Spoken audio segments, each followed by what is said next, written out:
সবাই নিয়ম মেনে রান্না করে, আর আমি রান্না করি একদম বেনিয়মে। আর সেই জন্যে এক্সপেরিমেন্ট ব্যাপারটা তো চলতেই থাকে। আজকে গরম ভাতের সঙ্গে ঢ্যাঁড়স সেদ্ধ করে নিচ্ছি, এটা কিন্তু গাছের। আর সেই সঙ্গে সজনে ডাঁটা বাজার থেকে নিয়ে এসেছিলাম, আর গাজর দিয়ে সজনে ডাঁটা বড়ির চচ্চড়িটা দারুণ হয়েছিল। আর সঙ্গে আজকে একদম টাটকা রুই মাছ রেখেছিলাম, মাছের তেলটা তো খুব টাটকা বেরিয়েছে, সেই তেল দিয়ে করে নিয়েছিলাম পাঁচমিশালি ভাজা।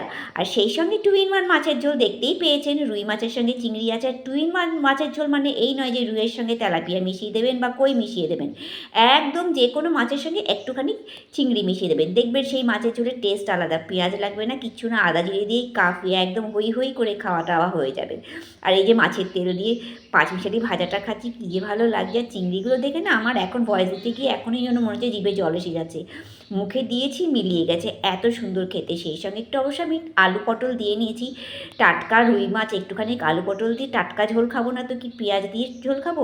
না না, এটা ভাবতে পারি না। আমি খাওয়াটা এনজয় করি, তোমরা খাও।